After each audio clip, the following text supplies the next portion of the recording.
Who's up for a deep dive? This video is about the guys who attacked Jussie Smollett and why I think what they're doing lately is suspicious. Now, before I talk about that, I'm going to have to talk about what the reasons are that I suspect that Jussie Smollett is telling the truth and his attackers are lying. I want to preface this by saying I know what I'm talking about. I have made 17 different videos about Jussie Smollett, which you can watch by following my YouTube channel, Joe Kopsick. And I even went to Chicago and went to the scene of the crime, and I retraced his step that night on the 4th anniversary of when the attack happened. January 19th, attack happened in 2019. I went there in 2023. And I found a few facts that I'll get to in a sec. First, here are 9 key facts suggesting Jussie Smollett's innocence that you've probably never heard before. Number 1.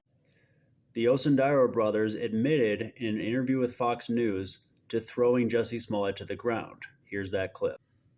Here's a clip of the Osundairo brothers at the scene of the fight, attack, whatever you want to call it, talking about what they say is a fight that was planned and choreographed by Jussie Smollett. And before you watch this clip, I'm going to tell you, try to remember these guys' faces. It's going to be important later on in this video. I held the blow because I didn't want to hurt him, of course. So I made it look real, but I held it. Then we started tussling, moving around, and then I threw him to the ground. He wanted it to look like he fought back. That was very important for him because he said, hey, don't just beat my ass. Make it look like I'm fighting back and whatnot. So we did that, and then I threw him to the ground. And after I threw him to the ground, he had no bruise. I wanted it to look more real. So then I threw him to the ground. After I threw him to the ground, I used my knuckle and gave him a noogie. So if you were paying someone to fake beat you up, why would you have them actually beat you up? So that should be enough to introduce a little doubt, but here's 8 more facts. Number 2, Jussie Smollett did not go outside during a polar vortex. The polar vortex hit Chicago the day after the fight, January 30th, 2019. It was only 9 degrees out during that fight, 9 degrees above zero, not 20 below, as some reports indicate. So it was totally warm enough for him to go a couple blocks. It was only a 3-block walk to Subway and Walgreens and a 3-block walk back. Number 3, Smollett never made any attempt to identify the race of his attackers in his first report to police. You can look that report up. It doesn't mention white, black, anything. He did not believe that his attackers were black until Robin Roberts showed him a video of the Osundairo brothers and showed him a video of the 2 guys following him. And then she said, it turns out these guys are the Osundairo brothers who are from Nigeria and they're black. Smollett never claimed that his attackers wore MAGA hats. He said they shouted, "This is MAGA country." That's in the report. A shop owner in Ravenswood in northern Chicago stated that the Osundairo brothers attempted to find a MAGA hat in his shop, but when they found he didn't sell one, they bought plain red baseball caps instead. And they bought a couple other items that were later confiscated by police because they were used in the attack. Number 5, the fact that Chicago is not MAGA country does not make it impossible to yell a lie that it is. That's because Chicago is not a magical city where lies cannot be told. There's not a lot of Republicans in Chicago, but that doesn't mean that a crazy criminal can't yell, "This is MAGA country." Number 6, bleach doesn't freeze at 9 degrees. Remember, it wasn't 20 below out. It was 9 degrees above zero because this was the day before the polar vortex. It wasn't during the polar vortex, as I said in number 2. As long as bleach is stored indoors beforehand and you bring it out, it's still liquid. Also, the police made a list of things they confiscated from the Osundairo brothers' apartment, and it included Clorox bleach. If you go look up that list, you can see bleach listed on there. Number 7, people are wondering why Jussie Smollett kept the rope around his neck. Well, it wasn't tied tight enough to choke him. That's one reason. Second, I think he left it there in order to avoid being accused of tampering with the evidence. See, he's an African American, so when you call the police at 2 in the morning, there's a chance that something could go wrong. The cops could either arrest you because you're complaining or just because you're black, or they might complain, "Why are you messing with the evidence?" So I think Jussie Smollett didn't want to get an unnecessary extra charge. He just wanted the cops to go after the people who attacked him.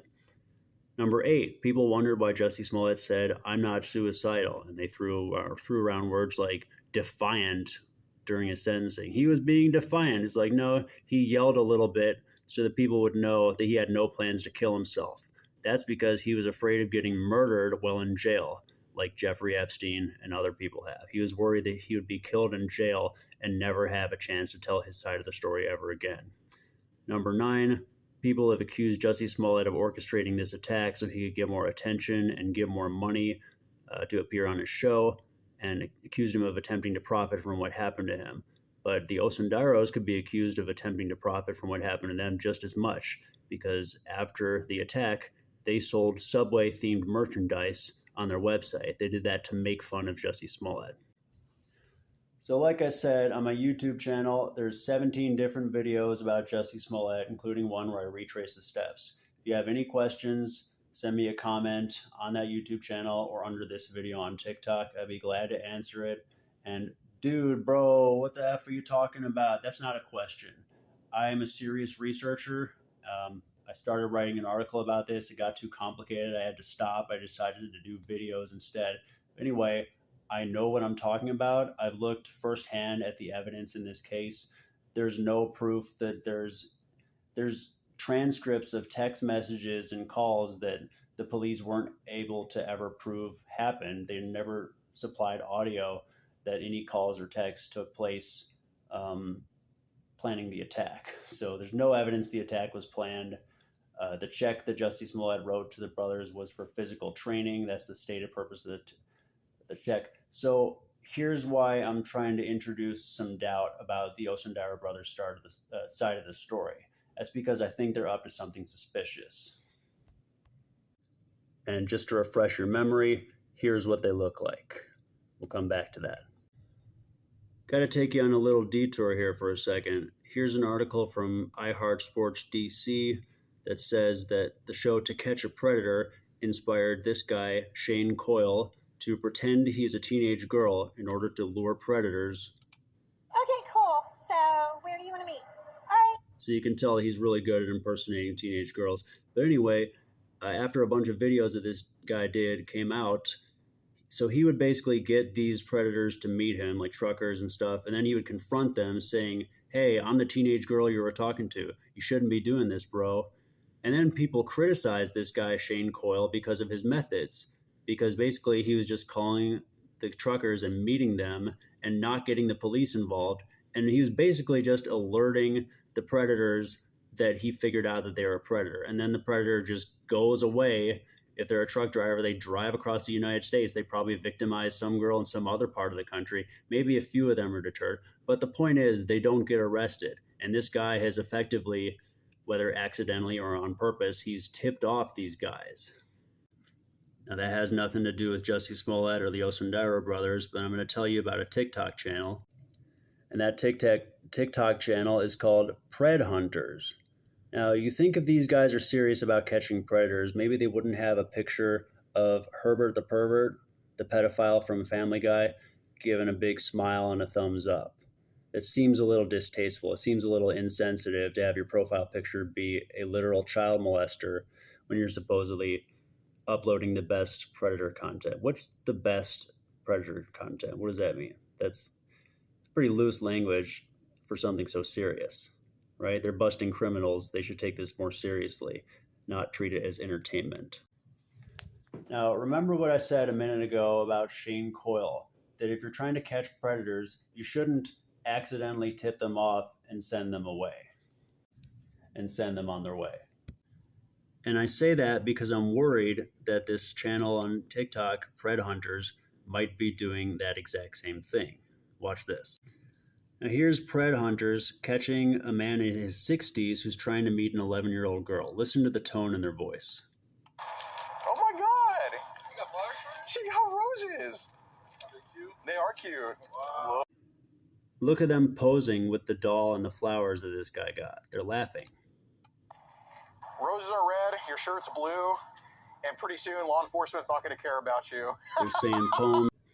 Now, I sure hope this is a real cop and not an actor. I don't know. But look, who are these guys?